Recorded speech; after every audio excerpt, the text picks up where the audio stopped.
Hi, third graders. My name is Shelby, and I'm from Partnership for Kids. Thank you so much for being at school today. It's important to be at school when you're healthy and not sick because when you are absent, it does affect the rest of the class because you and your classmates and your teacher all work together to learn and grow. So thank you so much for being here. Our topic today is achievers, and to achieve something means to complete something successfully. And there are many people who have achieved great things in their lifetime by setting goals and working hard to complete them. And you can achieve great things too. So, a goal that I recently set for myself and I achieved was that I wanted to get good grades for last semester, for fall semester, for my college classes. And this semester ended at winter break. And I achieved this goal by asking my teachers for help when I didn't understand something, for doing my homework and turning it in on time, and for studying in my free time for my classes. And when I achieved my goal, it felt really good. I felt really good about myself, and I was happy that I was able to achieve it and complete it.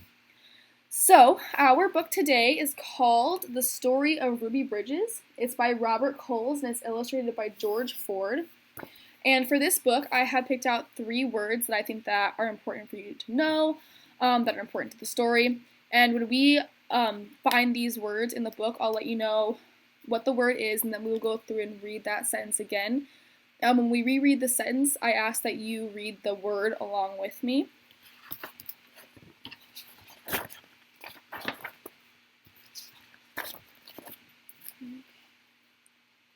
Ruby Bridges was born in a small cabin near Tylerton, Mississippi. "We were very, very poor," Ruby said. "My daddy worked picking crops. We just barely got by.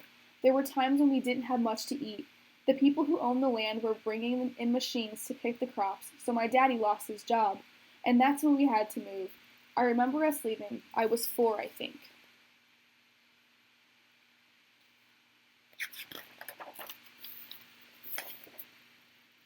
In 1957, the family moved to New Orleans.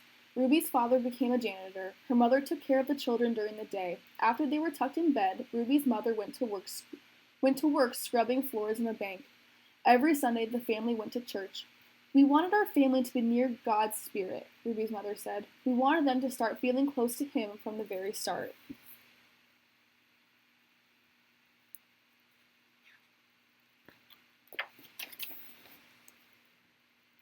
At that time, black children and white children went to separate schools in New Orleans. The first word I picked out for us was school, so we're going to go ahead and reread that sentence, and if you could read the word schools with me, please. At that time, black children and white children went to separate schools in New Orleans. The black children were not able to receive the same education as the white children. It wasn't fair, and it was against the nation's laws. In 1960, a judge ordered 4 black girls to go to 2 white elementary schools. So let's read that sentence again. In 1960, a judge ordered 4 black girls to go to 2 white elementary schools. 3 of the girls were sent to McDonough, and 6-year-old Ruby Bridges was sent to 1st grade in the William France Elementary School. So let's read that again. 6-year-old Ruby Bridges was sent to 1st grade in the William France Elementary School.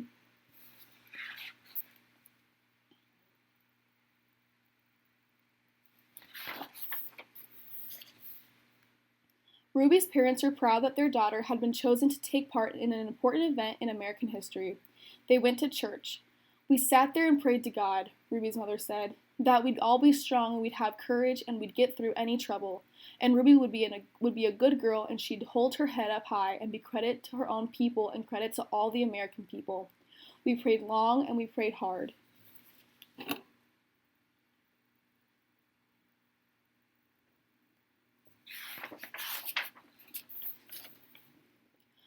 On Ruby's first day, a large crowd of angry white people gathered outside the France Elementary School. Let's read that again because school is there.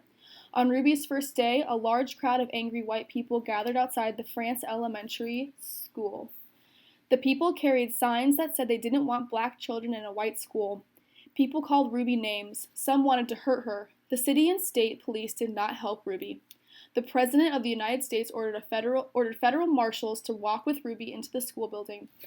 So my second word was marshals. A marshal is basically like a police officer who is assigned to people to protect them and keep them safe. So we're going to go ahead and read that word again. Read that sentence again if you could read the word marshals with me. The President of the United States ordered federal marshals to walk with Ruby into the school building. The marshals, right there, carried guns.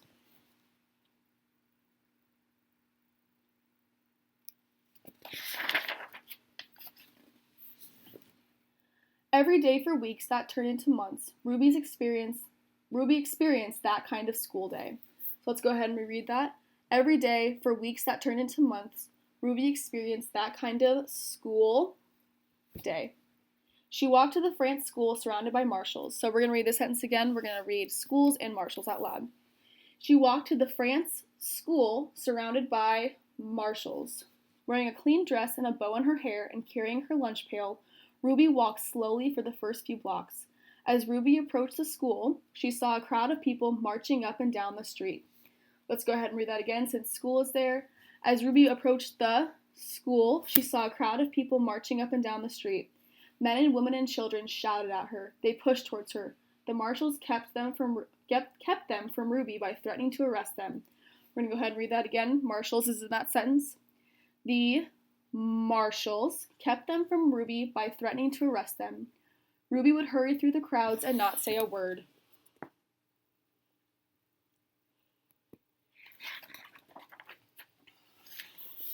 The white people in the neighborhood would not send their children to school. Let's read that again because school is there. The white people in the neighborhood would not send their children to school. When Ruby got inside the building, she was all alone except for her teacher, Mrs. Henry. My third word was teacher, so let's read that again. When Ruby got inside the building, she was all alone except for her teacher, Mrs. Henry.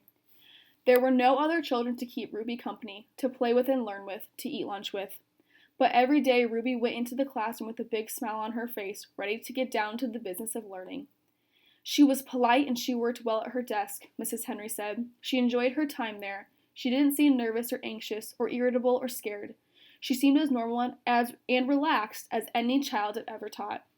So Ruby began learning how to read and write in an empty classroom and an empty building.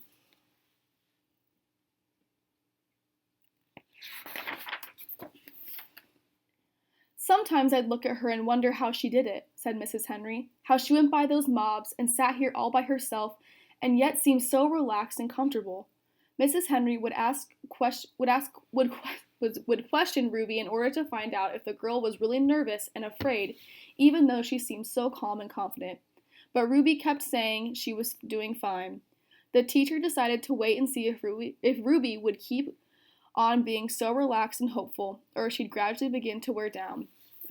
Or even decide that she no longer wanted to go to school. So we have teacher and school in there. We're going to read that again. The teacher decided to wait and see if Ruby would keep on being so relaxed and hopeful, or if she'd gradually begin to wear down, or even decide that she no longer wanted to go to school.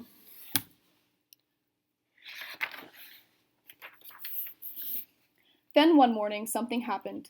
Mrs. Henry stood by a window in her classroom as she usually did, watching Ruby walk toward the school. Let's read that again. It has the word school in it. Mrs. Henry stood by a window in her classroom as she usually did, watching Ruby walk towards the school. Suddenly, Ruby stopped, right in front of the mob, howling and screaming people. She stood there facing all those men and women. She seemed to be talking to them.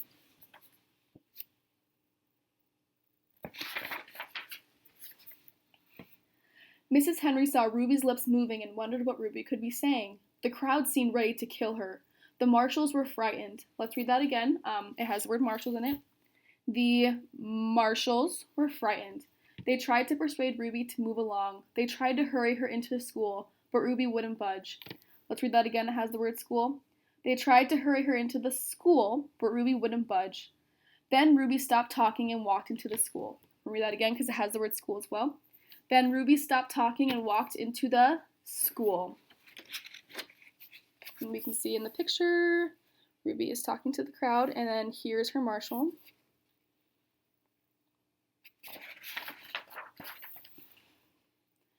When she went into the classroom, Mrs. Henry asked her what happened. Mrs. Henry told Ruby that she'd been watching and that she was surprised when Ruby stopped and talked with the people in the mob. Ruby became irritated. I didn't stop and talk with them, she said.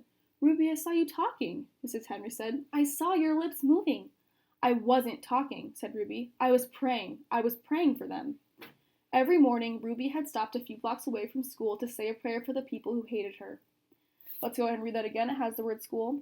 Every morning, Ruby had stopped a few blocks away from school to say a prayer for the people who hated her.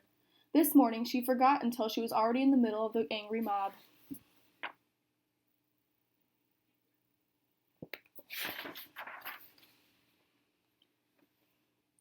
When school was over that day, Ruby hurried through the mob as usual. Let's read that again. It has the word school. When school was over for the day, Ruby hurried through the mob as usual. After she walked a few blocks and the crowd was behind her, Ruby said the prayer she repeated twice a day, before and after school. So let's read this again. Before and after school. Please, God, try to forgive those people, because even if they say those bad things, they don't know what they're doing. So you could forgive them, just like you did those folks a long time ago when they said terrible things about you.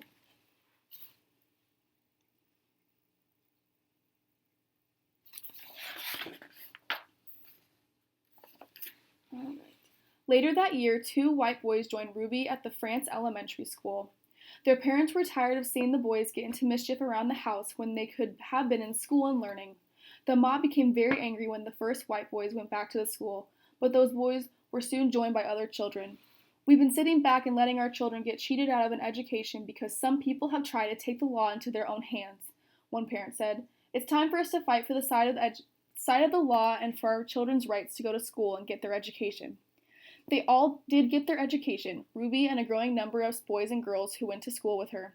By the time Ruby was in the 2nd grade, the mobs had given up their struggle to scare Ruby and defeat the federal judge's orders that New Orleans schools could be desegregated so that children of all races might be in the same classroom. Year after year, Ruby went to the France school. She graduated from it, then went on to graduate from high school. Ruby Bridges is married to a building contractor that has 4 sons who attended school within the New Orleans public school system. Now a successful businesswoman, she has created the Ruby Bridges Educational Foundation for the purpose of increasing parental involvement in schools. For further information about the foundation, write the following address, and then the address is in the back of the book.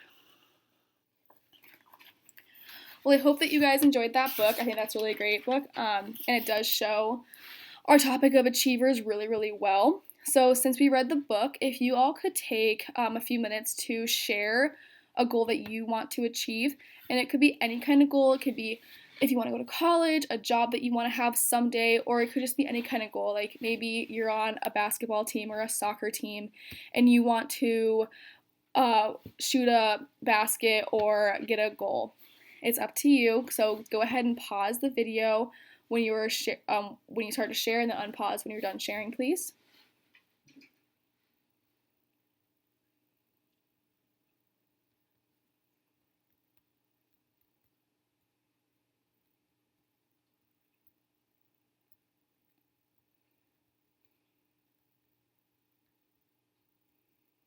Okay, well, thank you so much to those of you who shared. I'm sure you all had amazing ideas, amazing goals that you set for yourself, and I think that you guys can all accomplish these goals.